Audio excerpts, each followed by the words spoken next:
Narito na ang ulat ukol sa ating panahon. Para laging updated, pakihit ang like and subscribe button para sa ating latest updates.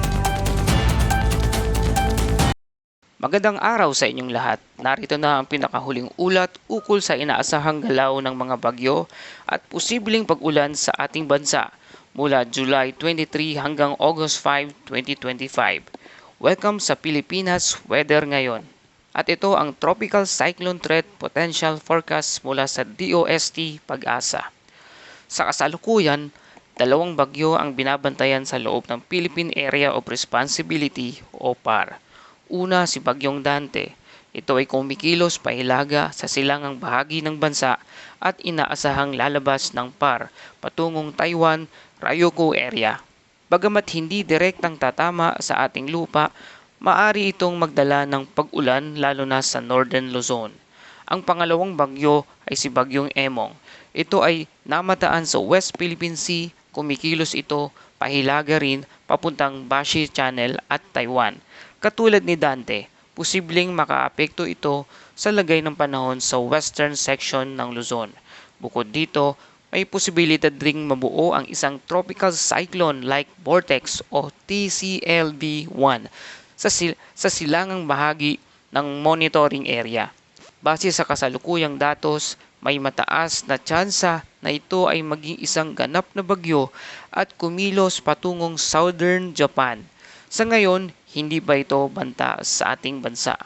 Sa susunod na linggo, July 30 hanggang August 5, isa pang TCLV o weather disturbance ang inaasahang mabubuo sa hilagang bahagi ng monitoring area. Tinatawag itong TCLV-2, bagamat may posibilidad na ito'y lumakas, mababa ang tsansa na maging isang ganap na bagyo. Maaari itong natitirang bahagi na lang ang aktibidad mula sa mga naunang bagyo.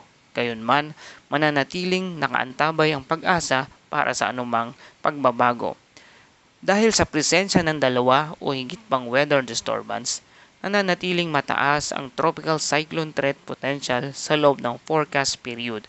Ibig sabihin, hindi man direktang tatama ang mga ito sa lupa, maaari pa ring makaranas ng malalakas na ulan, hangin at posibleng pagbaha o landslide sa ilang lugar. Pinapayuhan ang lahat, lalo na ang mga nasa mababang lugar at coastal communities na patuloy na sumabaybay sa mga opisyal na update ng pag-asa.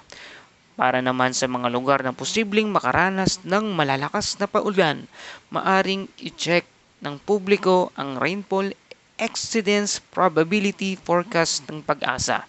Sa forecast na ito, makikita kung aling bahagi ng bansa ang may mataas na posibilidad na pag-ulan sa loob ng susunod na 2 linggo.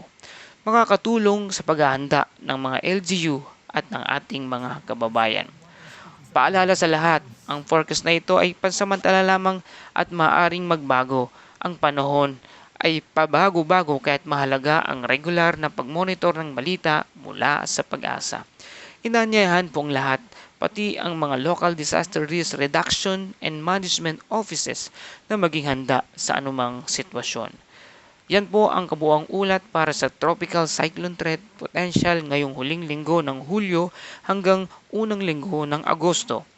Hatid po ng Pilipinas Weather Ngayon. Para laging updated sa balitang panahon, i-click lang ang subscribe button at notification bell. At lagi pong paalala, maging alerto, maging handa at laging makinig sa mga opisyal na babala. Maraming salamat at ingat po tayong lahat.